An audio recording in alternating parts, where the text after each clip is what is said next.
We're recording. What's going on, YouTube? Welcome back to another video on my channel. Be sure to like, comment, and subscribe. Today I know it's going to be boring, but we're gonna have to talk about it, and it's dating.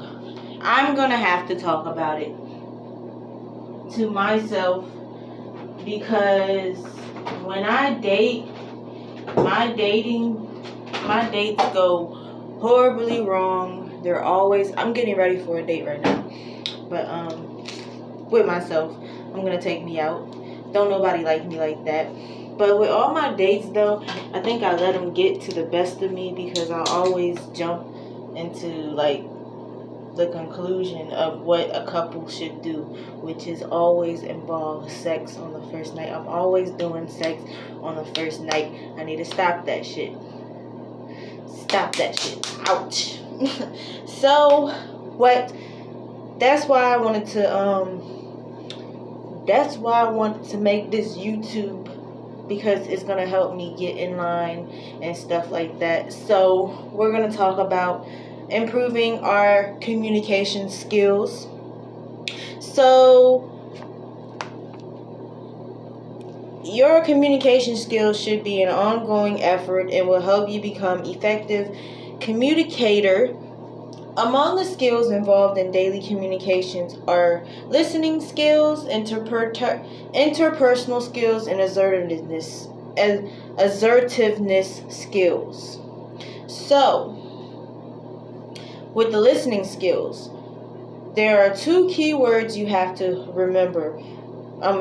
There's two key words you can do. You can be a passive listener or an active listener. A passive listener is someone that hears what you're saying without the need to reply. So if your mama come in and be like, why didn't you do this? Or asking a rhetorical question. That's basically what a passive listener is. An active listener is a two-way communication.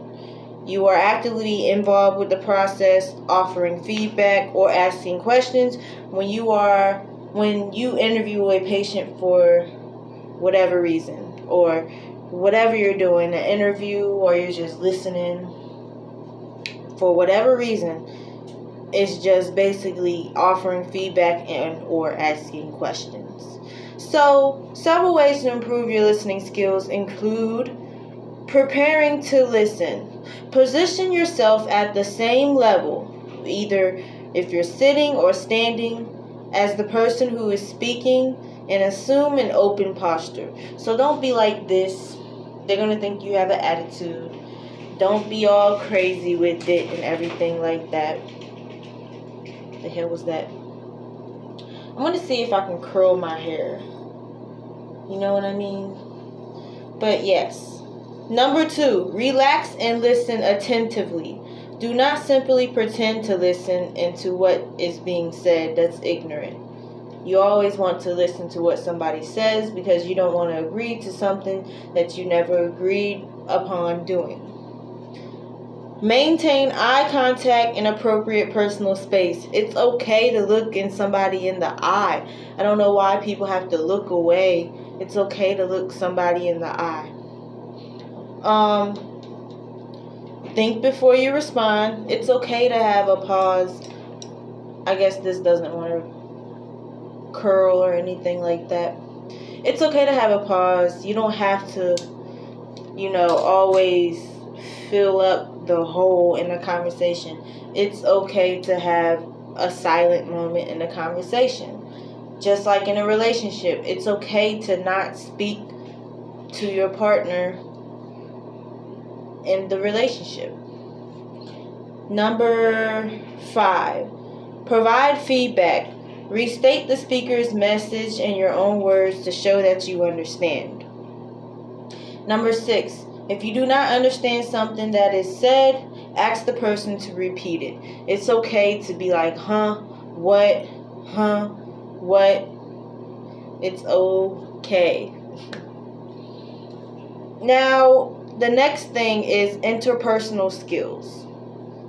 You use interpersonal skills when you make a patient or somebody feel at ease by being warm and friendly. You are demonstrating good interpersonal skills. So, number 1, warmth and friendliness. A friendly but professional approach, a pleasant greeting, and a smile get you off to a good start with communicating with somebody. Empathy, the process of identifying someone with someone else's feelings is empathy. Let me say that again. The process of identifying with someone else's feelings is empathy.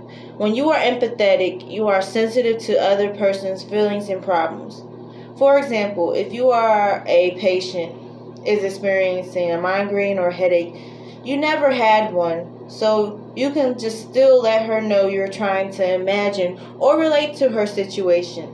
In other words, you can acknowledge the severity of her pain and show support and care. So they'll ask you, oh, how severe is your...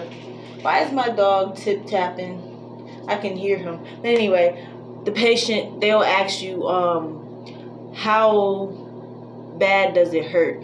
And when the doctor asks me that, all the time I be like a 10, and when they ask me that, I feel so much better because now they know how much pain I am and how much medication I need to take.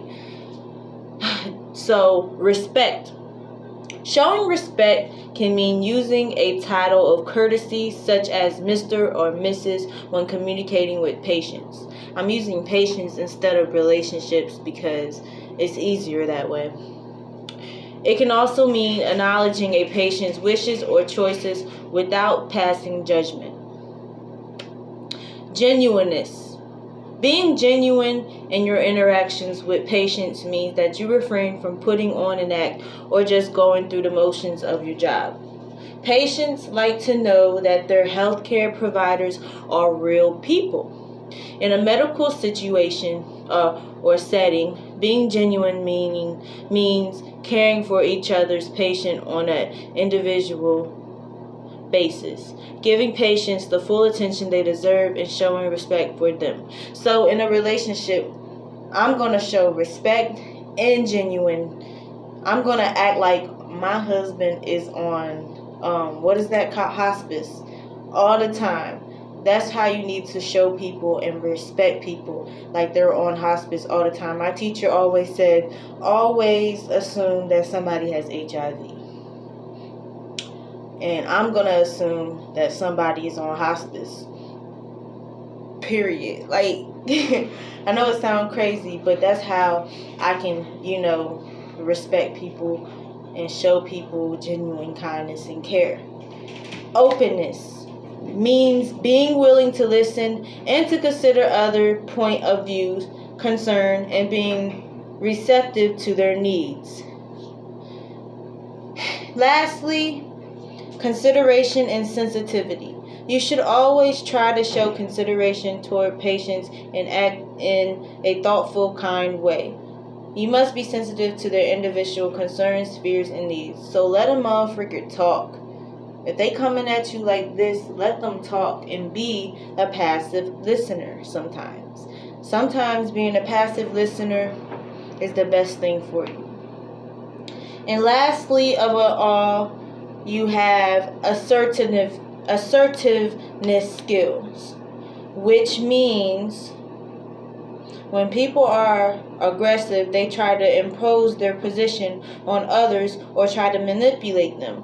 Aggressive people are bossy and can be quarrelsome. They do not appear to take into consideration of other feelings, needs, thoughts, ideas, opinions before they act or speak.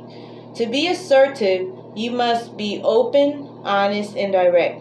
Be aware of your body position. In an open posture conveys the proper message. When you communicate, speak confidently and use I statements such as I feel or I think. That's how you become the best person you ever became. And when And when you get on your date, they're gonna be like, wow, you are a great person to talk to. So it's okay to be a passive listener. It's okay to be an active listener, but know how to use them. Like, comment, and subscribe. I'll talk to you guys soon.